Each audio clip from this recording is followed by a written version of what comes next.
All right, we're finalizing the oil pan. It looks pretty good. Maybe they'll snap off immediately, or maybe they'll hold for 300,000 miles.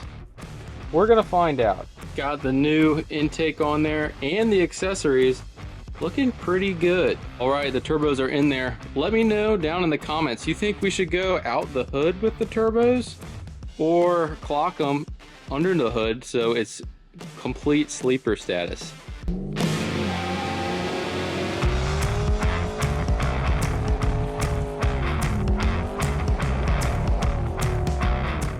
Alright, what's up guys? Welcome back to another episode of Rusto Mod. We're back on the 1976 Buick Skylark project car. If you guys missed the last few episodes, I'll give you a quick rundown, but I'll link the previous episode here so you can get the full details on what we've done to this thing. This is a 1976 Buick Skylark we got from the Junkyard for 200 bucks. We were trying to get the thing running and make a budget project car out of it, but the thing caught on fire. So we bought a cheap Silverado, we parted the whole thing out, made some money on it, and we stuck the motor out of that Silverado into the 1976 Buick Skylark to make cheap horsepower out of a budget LS. Now the LS wasn't stock, we actually put an eBay camshaft, eBay valve springs, and a bunch of other performance parts on it for as little cost as possible because we're trying to fund this project with the money that we made from the Silverado. With all that done, we put a Turbo 400 on that motor, slapped it in our Buick, and put 2 turbos on it. Now, we're not actually going to run this thing boosted just yet. We want to see how this thing runs NA. So we got to try to get the motor and transmission bolted in the car for real. On the last episode, we kind of got it set in there quickly and just to see how everything fits. But in this episode, we're going to finalize everything, get everything bolted down for real. So that way we can try to get this thing wired up and running. So we have a lot of stuff to do, so let's get to it. So with these cross members, they're actually fully boxed. And so it's hard to get the bolts out from each side. So we kind of got it figured out and we got it placed pretty decently. So now I'm going to try to mark the motor mount and drill some holes in there and actually bolt them down. They're just held in with 2 bolts on each side just so that way they sit in place, but nothing is bolted down. The same thing with the Turbo 350 that was in here is a little bit different of a mount. So we got a new transmission mount for the transmission and that will bolt to the Turbo 400 that's now in there. We have to move the original cross member where the transmission originally bolted back some, so we're going to have to figure that out. But for right now, it's just sitting in place. But if you remember, we're actually putting a Turbo 400 behind the LS here, so I need a adapter plate to be able to space the converter because the newer style LS are a little bit different than the old style small block Chevy. And I'll show you guys what we got for that so it can actually work with that older style transmission. The only other problem that we have now is the cross member. So if you can see, the oil pan is right here and the cross member is above it. Now I'd like to get that oil pan up a little bit because it's a truck oil pan, so it hangs down lower, but in this car, it's gonna be hitting everything. So we actually have a new oil pan for it that will buy us a little bit more clearance underneath. So to make this weird combo work, everything behind me is what we gotta put in the Buick today. Okay, so this is all the parts we need to make our Buick engine swap complete. Well, most of the parts. We'll see how far we can get. So this is the new flex plate that we need to bolt the old style Turbo 400 to the new LS. Now it uses this little spacer to go between the converter and the flex plate to make up that gap that the older style transmissions have to meet the new LS style. Then we have our transmission mount that we're going to use for the Buick. They originally had a Turbo 350, we're going to a Turbo 400. So the mount's a little different, so snagged one of those on Amazon. Then I snagged this intake from Patrick for 100 bucks. I don't know if he needs anything off of it. I'm pretty sure he needs these injectors, maybe the fuel rails and stuff, but regardless, the old truck style intake didn't really fit too well under the hood, so this should allow us to be able to shut the hood with the intake on it. So now we have our Snake Eater Pro Series injectors. The dudes over at Snake Eater hit us up, said we were building a ridiculous old school Buick and they wanted to help us out with some Pro Series injectors. So we're going to snag those and put them on our intake. And this thing will run on E85. We'll have enough fuel to run boost or whatever we want to do with this. So the Snake Eater injectors are definitely the budget-friendly way to go if you're going to do a LS swap and then eventually turbo it. Then we have our Amazon or eBay wiring harness for our computer, so we can plug everything in with the stock harness. And it's actually a really nice set. It has a whole fuse box and everything that you need to be able to plug in the OEM style computer to run with a swap. So that's pretty cool. I didn't really know they had these, and it's definitely a really budget friendly option to run an LS in an old swap or something like that. Then our friends over at Spelab sent us this oil pan, and you can see our oil pan clearance is a bit of a problem. The oil pan hangs down past the cross member, so this will allow us to be able to run a little bit shallower of a sump on the oil pan, and it actually comes with a baffle, the pickup tube, the gaskets, and all the hardware. So that actually is a really nice set.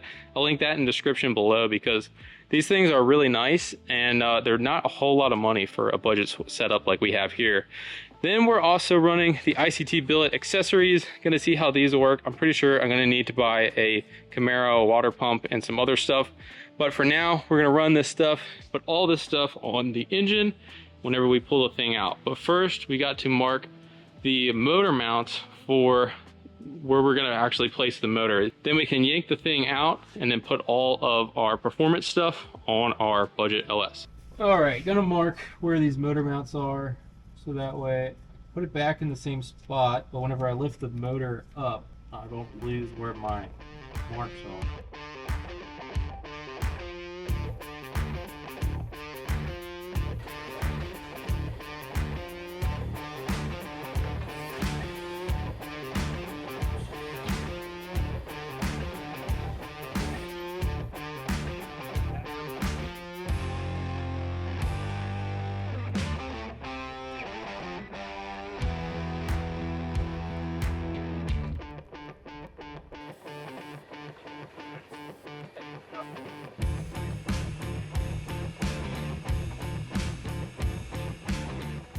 All right, that was easy. Got the motor pulled out and plenty of room again. So you can kind of see where the motor mounts were. So I got to mark those and put them back in the same spot.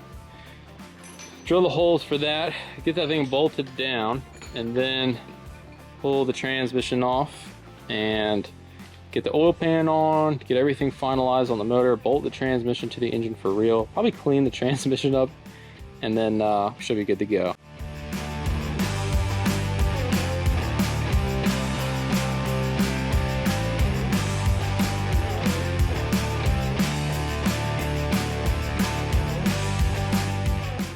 Okay, we got the motor out of the Buick. We're going to pull the oil pan off here, drop it down, see how it looks on the inside, because we haven't done that yet. And then we're going to slap the new oil pan on there. Hopefully everything looks good. We actually have a new pickup tube, so the O-ring that goes into the oil pump, we have to replace that, and a bunch of other stuff. So we're gonna yank this thing off and then put it all together, and then we can mark our motor mounts, drill them out, and then get ready to put this thing back in.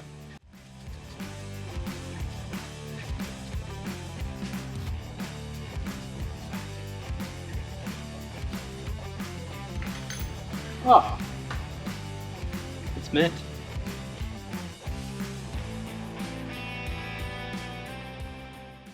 All right, when you're taking your oil pickup off, there's a little O-ring on the top where it goes into the oil pump. You want to make sure you have the correct O-ring for it, because they come in different sizes.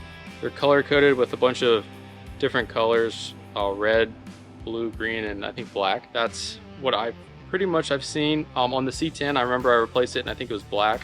Anyway, this one has the green O-ring on it, and we have a new one with our Spelab oil pan. So we're gonna slap the new one in there so the clearance will fit with the new oil pan, since the oil pan is a lot shallower. So we're gonna put that in and then put the oil pan on there. Also, when you're doing your LS swap on your car, make sure you pick up some Sweet Patina hand wipes. Clean your hands, you don't gotta run to the sink. Pretty awesome. These things work really good. I keep them in every single one of my vehicles, so good to have. Go check out Sweet Patina. Back to putting the oil pan on.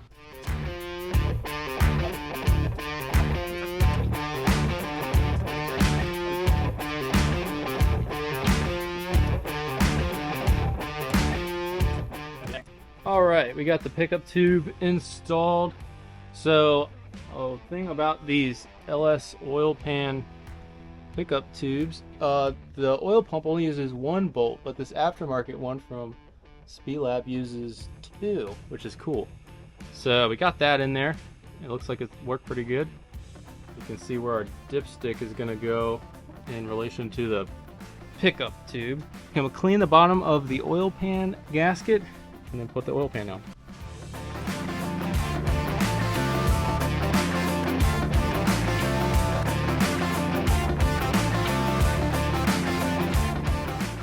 Alright, we're finalizing the oil pan. It looks pretty good. So you can tell that the sump is not nearly as big as the other one. So it looks pretty decent. I'm pretty happy with the way that this thing turned out. It gives you all the hardware, gives you the pickup tube, and gives you even the O-ring for the oil pump and everything like that. So it's pretty nice. Okay, so we got the oil pan completed. Looks good. We're trying to get the flex plate on, so it has this little adapter. It just presses in. You just tap it into the end of the crank, and then that gap will meet the gap of the converter, so it sits into this diameter here.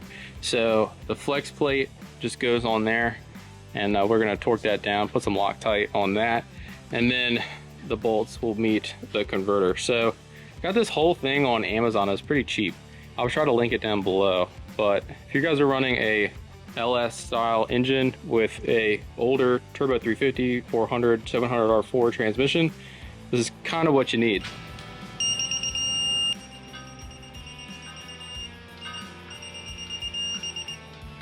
Cool. Good job. Okay, got the flex plate torqued and it's installed. That should be pretty much it. We gotta put the intake on, but I'll probably do that in the car. Then I gotta drill these motor mounts out, get that stuff done, and it should be okay to go back in.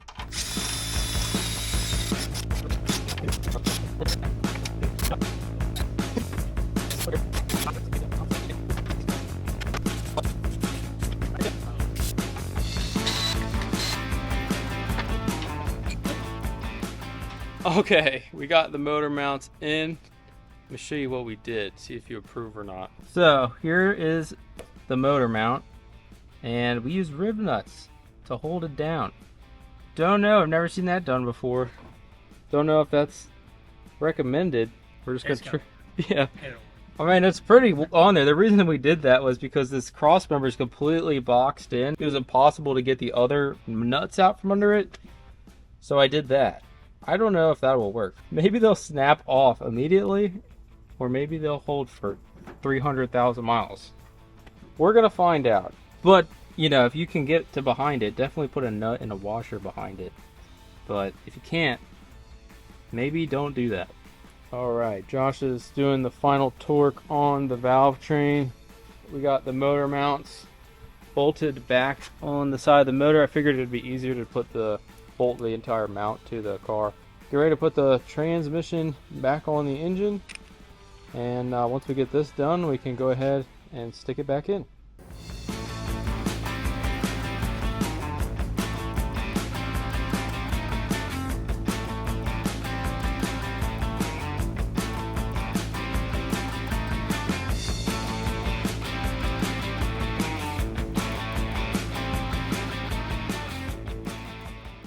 Alright guys, we finally got the motor back into the Buick. It was a late night last night, so we were just thrashing, trying to get this thing done so that way we can tie it up here in the morning and try to get all of the rest of the parts on. We got the hood back on, we got the motor bolted in place, and it ain't going anywhere. It should be the last time we can set the motor in there and it's all tightened down. Transmission is just sitting on the transmission mount, so we still have to mess with the transmission mount and bolt it to the cross member, but most of it is pretty much done. So now we can move on to the rest of the parts that we have for this thing, like the intake manifold and all the accessory stuff. So we got to put all this stuff together and try to fill out the engine bay so it looks a little bit more complete. First thing I want to do is lift the Buick up and finalize that transmission mount, so that way we get that knocked out and then we can move on to all the rest of the stuff. Alright, so if you can see here, this is the transmission mount that was on there. Seen better days. So we're going to replace that. And on these frames, they actually have two holes. Looks like I would think, for a Turbo 350 and a Turbo 400. So we have the ability to move the cross member back and forth. So I'm just going to try to line this up to see where it fit best with the transmission here. I can even flip it forward or backwards, flip it around end for end, and it might fit a little bit better. Gonna play with that, get the transmission bolted up there, and see how everything looks.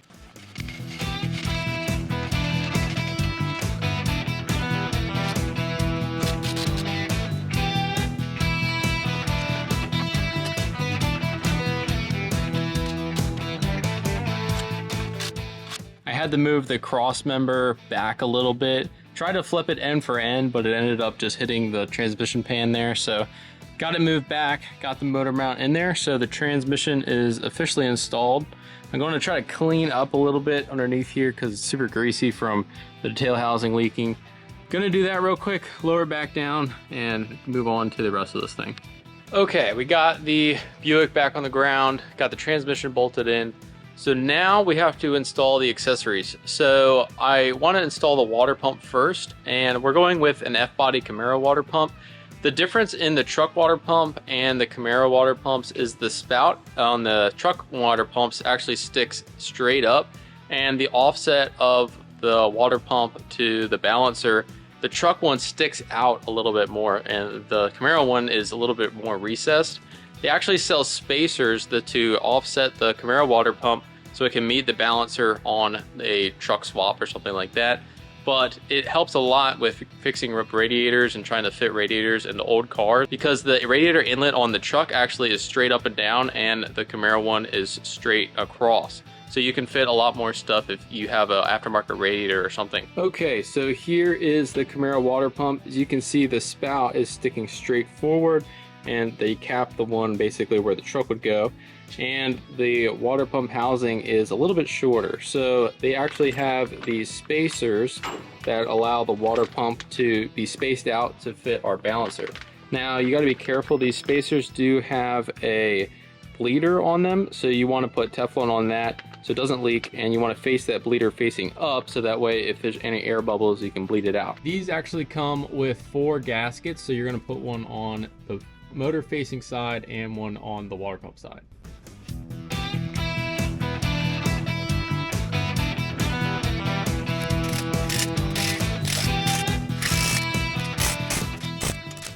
We got our ICT billet mounts and everything for our alternator, our power steering, and some tensioners and stuff. I don't have the power steering pump yet. It just uses an F-body Camaro power steering pump. Ordered that, but I can bolt all the alternator stuff on. I can just bolt the brackets on and then put the power steering pump when I get it in. So gonna throw all this stuff on, see how it all fits up on our 4.8.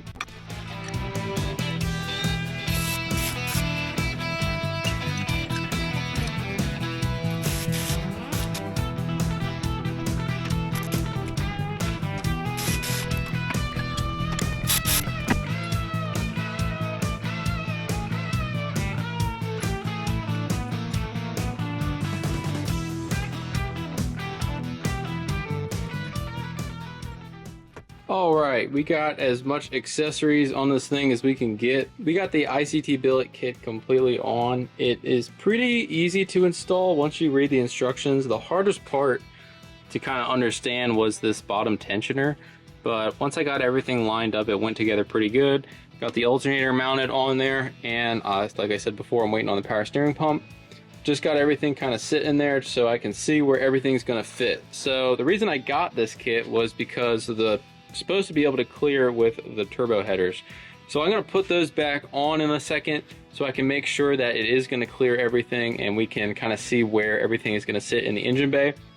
I kind of also liked this kit because the power steering is high, and I can easily connect the power steering lines here to the power steering pump when I get it in. So it's kind of nice. It kind of relocates everything in a good way, and it looks a little bit better than like the truck accessories. I think the truck accessories would have worked, but it just was really high, and I was kind of worried about the hood clearance on this car.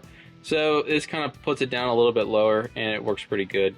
And the kit I think was only like $200 something, so it worked pretty well. Just little stuff like that and then we can go ahead and throw the intake on. I want to make sure that fits and clears everything, and obviously get our exhaust manifolds on there.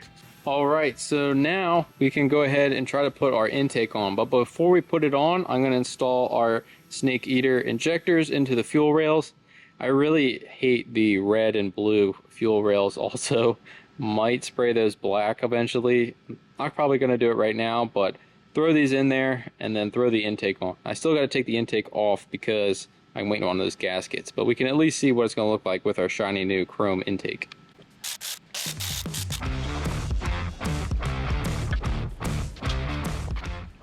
When you guys go to install a fuel injector on your new intake, make sure you lubricate it up a little bit. That way it slides in really nice. You don't want to cut on the O-ring here where the seal is. So you want to lube that up so it slides in really nice, and then it'll go in a lot smoother.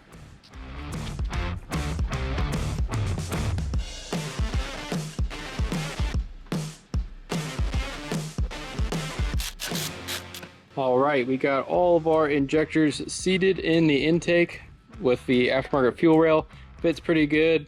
I have to probably adjust the little brackets it came with. I might probably change out these fuel rails for just black, and that'll make me feel a little bit better.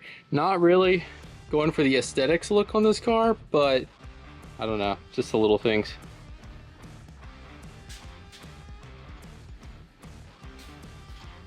This thing is a lot heavier than the plastic intake, but it looks better and it fits the hood. Got the new intake on there and the accessories looking pretty good. The engine definitely doesn't look like a Junkyard LS anymore, and I maybe spent $300 on this whole set, so that's pretty cool. And it looks like our hood should have plenty of room to close. Now the rest of the car doesn't really look as good, but it's all about under the hood. So let's do what everybody's probably been waiting for, is put the turbo headers on and see how that fits. All right, the turbos are in there. Let me know down in the comments, you think we should go out the hood with the turbos or clock them under the hood so it's complete sleeper status? Let me know what you think. I'm not really sure the best look for it, but we'll see whenever we get this thing completely plumbed in of how much room we have. But if we go out the hood, people are gonna know we're not messing around. If you go under the hood, you'll never know that this Grandma Buick is actually turbo LS swapped. We have everything pretty much dialed in for the motor side of the thing, all the mechanical stuff with bolting stuff down. So everything looks like it clears really good. The intake clears the water pump, and if we had that truck water pump on there, we definitely wouldn't be able to run this intake. The headers clear the accessories. The alternator has plenty of clearance there. Looks like our power steering should be pretty good. We have the transmission bolted in. We have the oil pan, all the stuff torqued down. We have all the accessories on. The intake is pretty much ready to go. We have our snake eater injectors in there and our max feeding rod turbos. This thing's looking pretty good. We have a lot of stuff left to do, but this is a great step in finishing the budget boosted Buick. All right guys, that's gonna wrap up this episode of Rusto Mod on our budget boosted Buick. If you guys have any suggestions, let us know down in the comments of stuff that you guys are swapping or stuff that we could do a little bit differently on the budget boosted Buick. Thanks for watching. Make sure you like, comment, subscribe so you can stay up to date on all the projects we have coming up in the future. And we'll see you guys on the next episode. Thanks for watching.